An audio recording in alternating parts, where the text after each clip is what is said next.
Hi, welcome back to the Campbell Corner. I'm your host and principal attorney, Regina Campbell from the Campbell Law Group, and it's my pleasure today to introduce to you our rock star accountant from South Florida, Paul Garcia.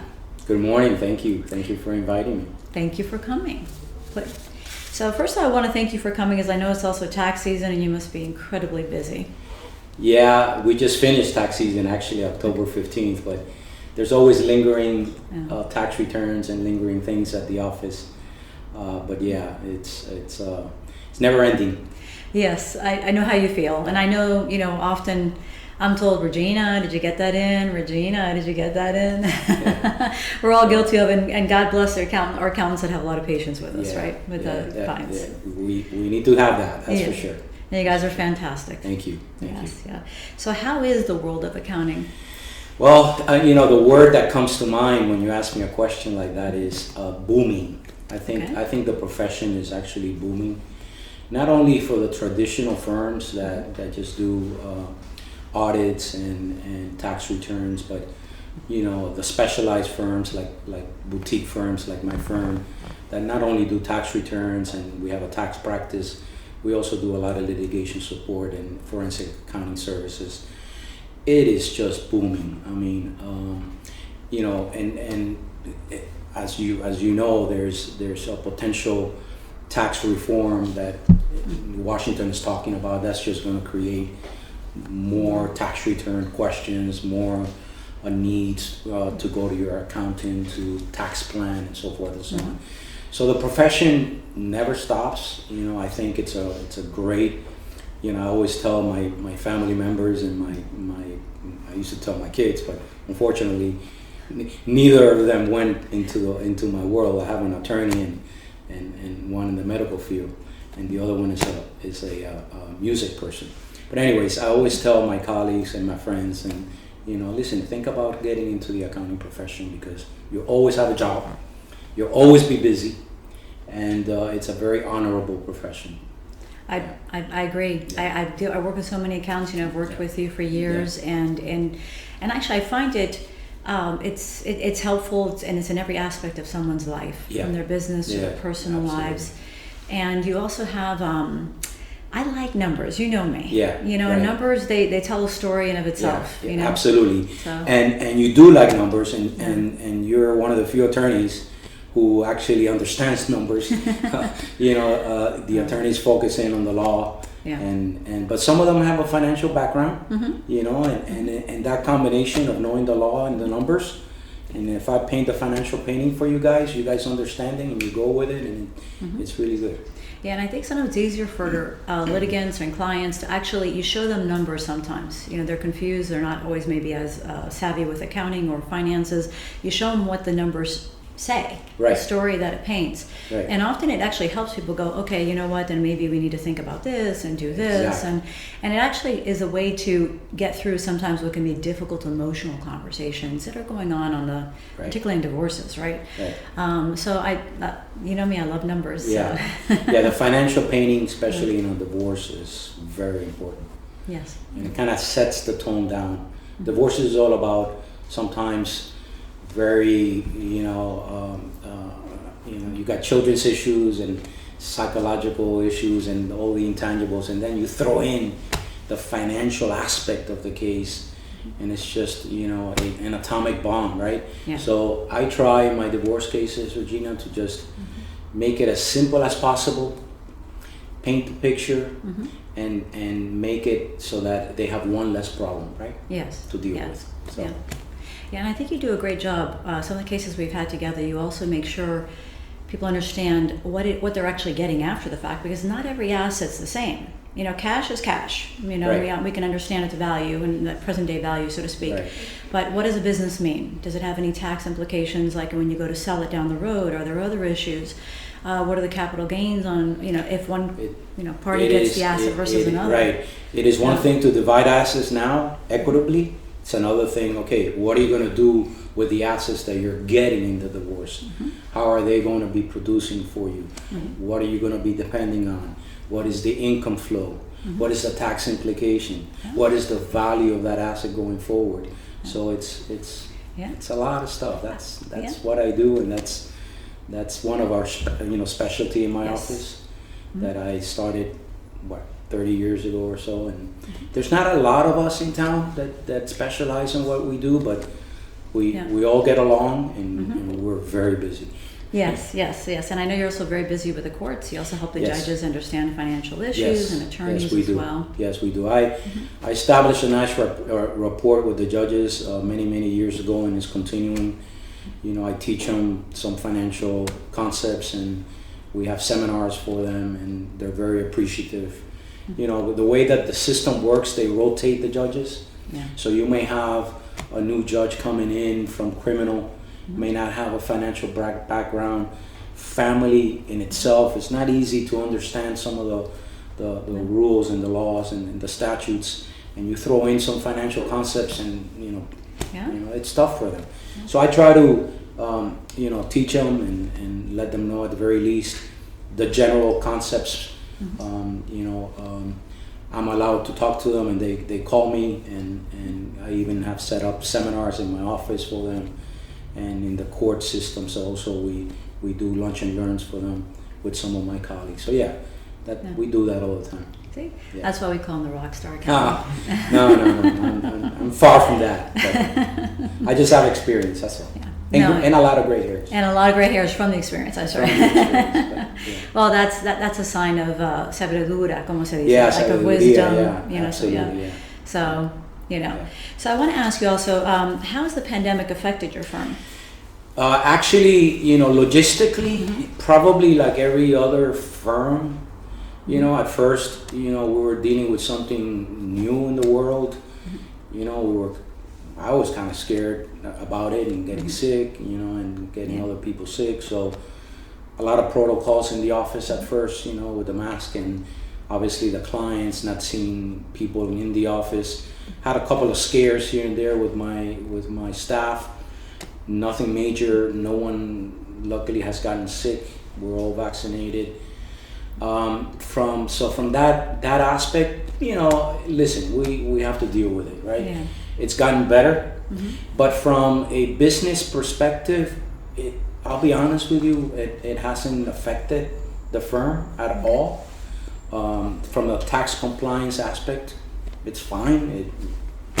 Everybody has to file returns, and everybody needs accountants and CPAs. Yeah. From a litigation support perspective, is the one that has been logistically affected. Why? We have Zoom now instead of in-house hearings or trials. We have Zoom mediations. They take longer. They do. Yeah. You have to plan for them a little bit more. You have to now show your analytics on the screen. You have to be proficient in the Zoom. At first, I didn't know how to work that thing. Now, I'm a Zoom expert like everybody else is. I imagine you guys here too. So it's been a little bit of a challenge, but guess what? Everybody, I think, has gotten used to it. Yeah. And I think a lot of like, for example, some of the hearings and some of the non-evidentiary type hearings are going to continue in Zoom. You save traffic time. Yeah. It's going to be cost effective for the clients, and motion calendars. I don't think you're going to have motion calendars anymore in live. Yeah. So it's been a challenge, but it's okay. I'm fine with it now. It's a matter of, I think, adaptation, resilience. Sort of just being dynamic. Exactly. And I think that's where most of the people have done really well. Exactly. It sounds like you've done well. Yeah. You meet the problem head on. You move on. You can't. You can't sit back and feel sorry for yourself about this pandemic. This thing. This that. Gotta move on. Absolutely. We do the best that we can. You know what I mean? That's it. Wonderful. So I want to ask you, we're going to talk a little bit about collaborative divorces, and for people that do not know what that is, it is a different type of divorce that exists in Florida. And it's basically outside the court systems. It's designed to bring in a combination of different professionals, from accountants to therapists to lawyers, to try to tone down the litigation and maybe some of the issues of the negative rhetoric, so to speak, behind litigation, and deal with it in a more collaborative manner that's healthier for families. So Mr. Garcia is actually part of a collaborative group, and he's one of the accountants. So I wanted him to talk a little bit about what he does.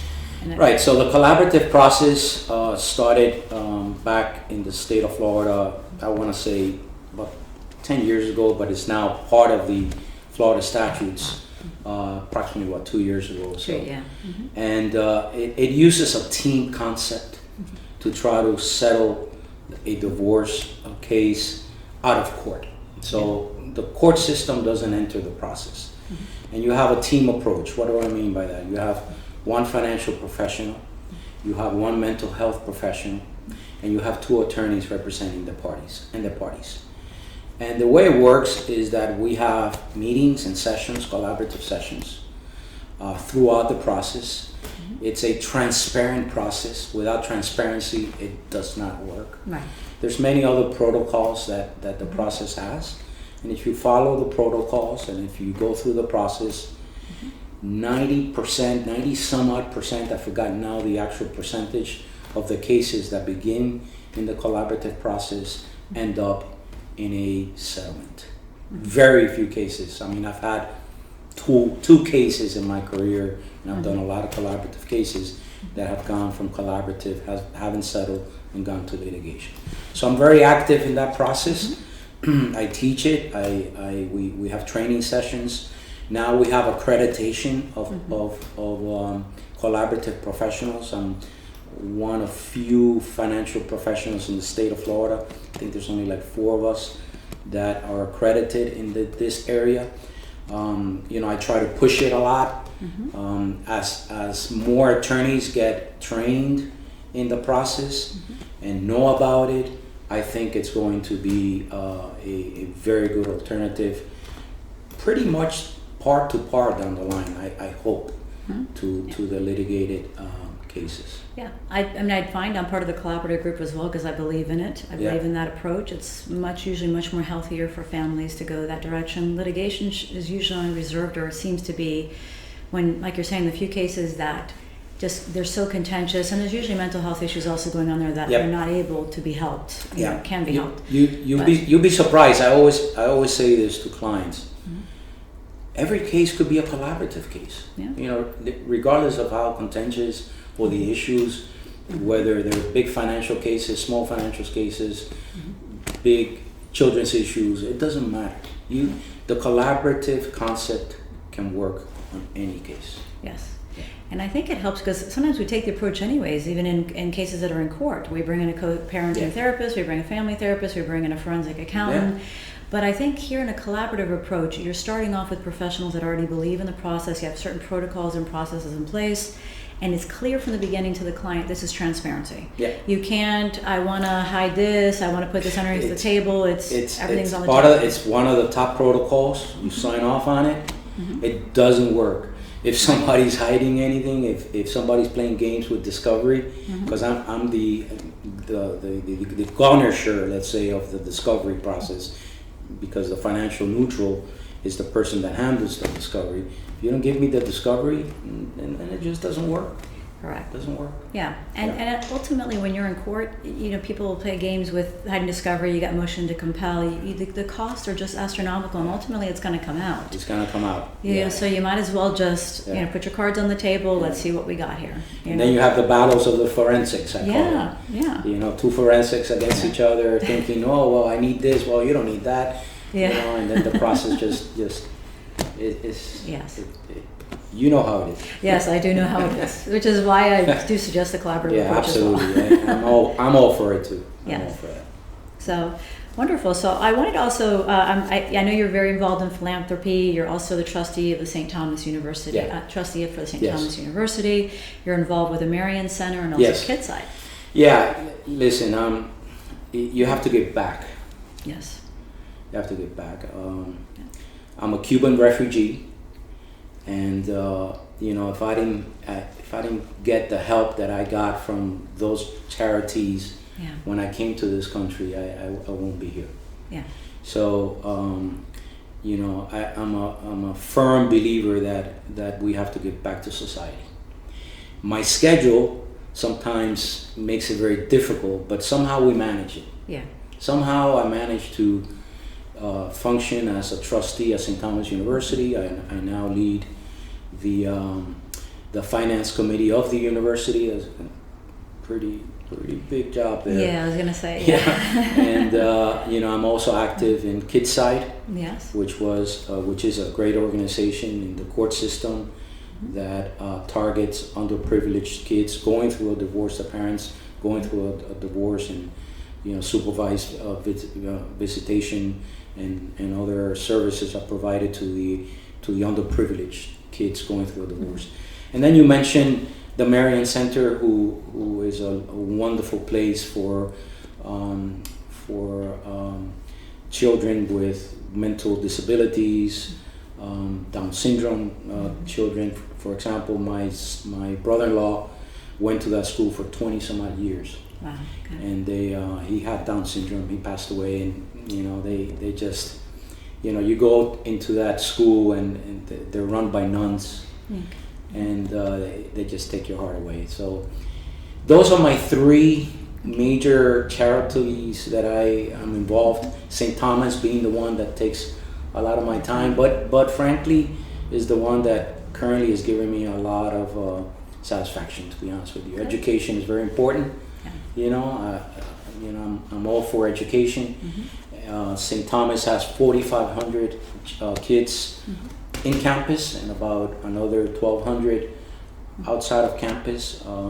We have a tremendous law school. Yes. Yeah. And very active. It's growing. We're private, so we're competing with the public school systems, and sometimes it's tough. It's all about budgeting and grants and increasing our reserves and contributions. So it's an interesting world. It keeps me very busy. I can only outside imagine. of my practice, but I really enjoy it. I'm glad. I really enjoy that. That's really important that you give back. So many people don't give back, and they don't realize that's actually Gotta give where- back. Yeah. Gotta give back. I came here when I was 5 years old, and I was helped out. So I have that sense of responsibility to give back to this country.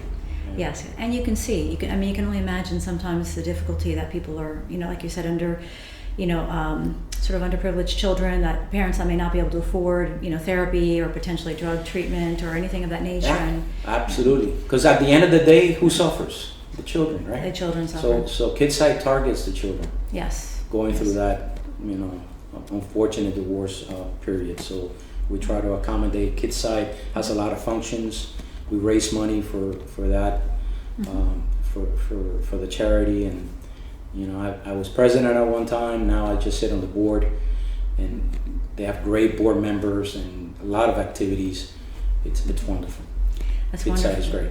And the Marion Center sounds, so many people don't have an understanding of what maybe Down syndrome is, or what, maybe what kind of help the, person might need, or the children may need. So it's really good to bring light to that. Maybe people can learn about it and understand it more, and maybe help donate money to the center as well. And they also treat children with other mental disabilities, Okay. that are in the spectrum, for example, and other types of disabilities. And they have wonderful teachers, wonderful concepts. They went through a rough period there during COVID, like everybody else, but they're back. And I actually encourage people to go visit them. It's around the airport in Opalaca. Okay. It's right next to it, so they have a beautiful campus, and it's awesome. So we'll get the information so we can put it up on the podcast. So if anyone wants to have look into the Marion Center or Kidsite or St. Thomas also as a university, which is a fantastic university, we'll have the information on the podcast so that you can look into it. And something I wanted to bring up, I always like to know what drives you, what's your passion. What drives me? Wow, that's a great question. At this stage of my life, I think serving people through my training, what I do for a living, serving people by giving them my life's experience. I think my faith is very important too, and helping promote my faith, and it's a combination of everything. Life is a journey. Yeah. And I'm 63, so at this stage of my life, I think I have a lot of experience to give back. So I guess it's my driving force. Stay healthy. Yes. Of course. it's important, but but right now towards this, it's funny. I told my kids that I feel like I'm in the fourth quarter of the football game. Oh goodness! Well, hopefully at the beginning of the first. At 60, and I think at 70, I may be in the last 2 minutes of the football game. But you never know. But anyways, that's what drives me, I guess, right now. It's just applying life's experiences and what I've learned, apply it to everyone in my profession, my friends. And it sounds like you want to help people get through it, understand it, or in any way that you can. Yeah. So I'd like to ask this question: who, especially about successful people, who is the person that's most influenced you in your life? Wow, that's an incredible question. I wish that the question would be, who are the two? Okay. Who are the two more influential people in your life? Because frankly, I think I have two. Okay, so talk. I have two. So I'm an only child. Okay.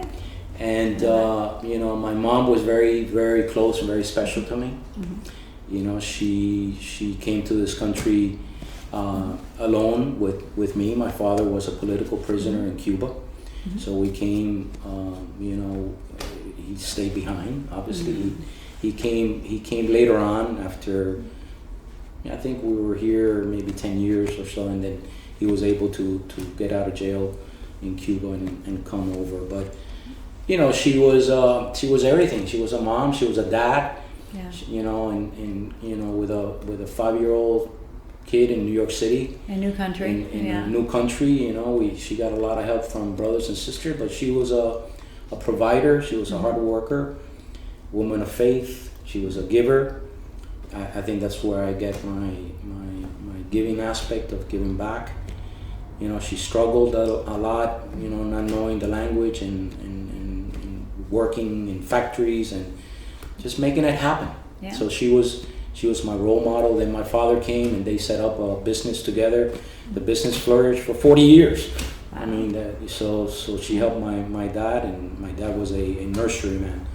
So, I saw my mom through all those stages, and she was my hero, to be honest with you. Then I have to give the simultaneous one to, I think everybody knows, is my wife, who I know. people say that I don't function without her, and people are probably right, and it's funny because people say that in case I ever get divorced, which is very unlikely after 41 years of marriage, right? Mm-hmm. Probably I will not find an attorney in this town that will represent me, because they will want to represent Mari, right? So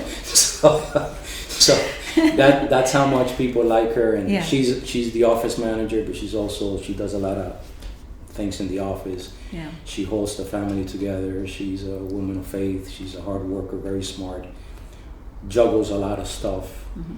She's really my second hero too. I love that. Yeah. I love that. Just recently, Colin Powell, General Powell, passed.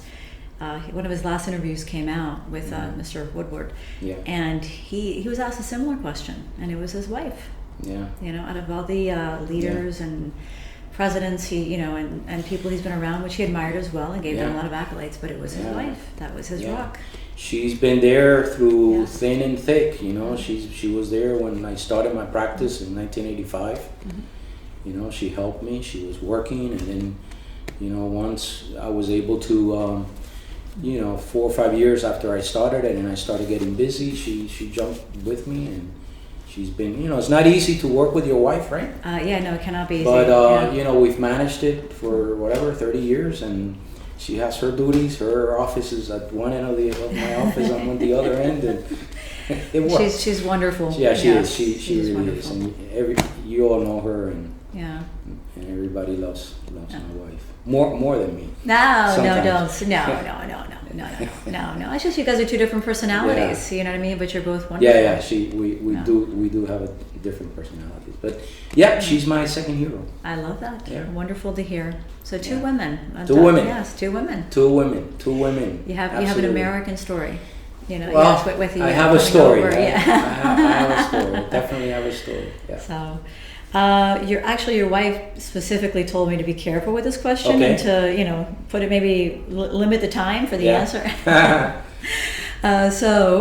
What is it that you love? Oh, I'm sorry, but what it is with you, with your love of golf? So I guess, what is it with golf? Listen, Love that you have for golf. So for many years, I was a baseball player when I was growing up, basketball player. Even though I'm short, growing up in New York, I played a lot of contact sports.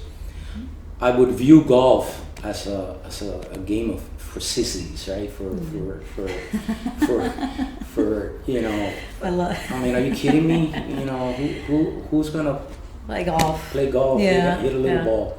Yeah. Let me tell you, about 30 years ago, I guess 25, 30 years ago, that I started playing golf. It really changed my mind about the game. Yeah. It is a very challenging game. Yes. It's a game of basically discipline. Yes.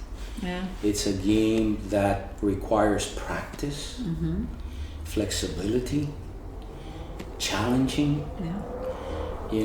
People say, well, you don't sweat in the golf course. Really? You sweat in the golf course. You sweat. and you have a workout in the golf course. Yes. Especially if you walk. Yeah. It's a game that when you think you have it down pat, it'll kick you in the butt. Yeah. And so I'm always learning it. Yeah. I'm down to a good handicap. I wanna see if I can lower it even more. I mean, I've never gotten a hole in one. Yeah. Okay. And I like to be a single digit player. I'm almost there. So those are my goals now in the future. I try to play as much as I can. I play twice a week. Okay. And I wish I could play more, but it's a passion. It It's a passion. really is. Yeah.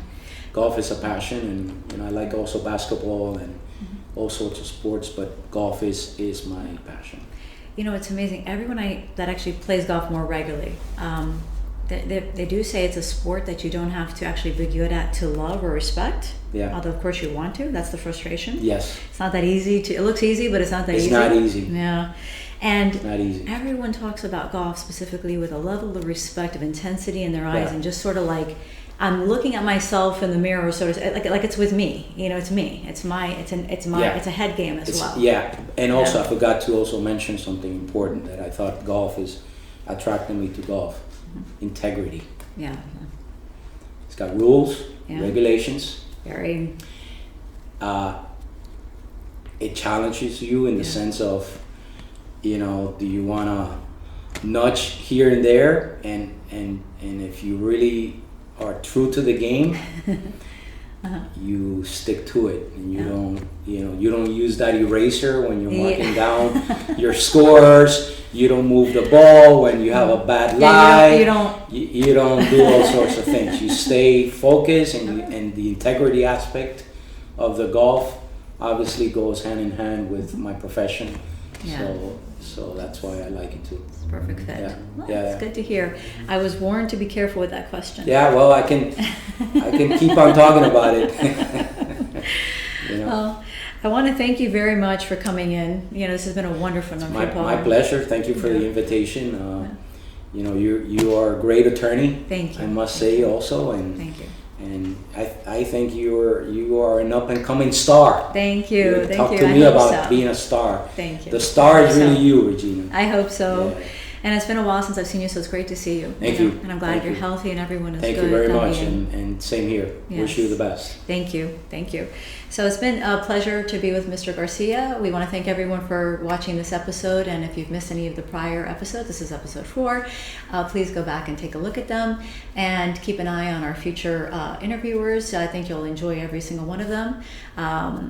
Hopefully, this has been helpful, and you get to know myself, and not just myself, but my guests more. I think it's important that people get to know people in the community, professionals, what they go through in their life, what their passions are.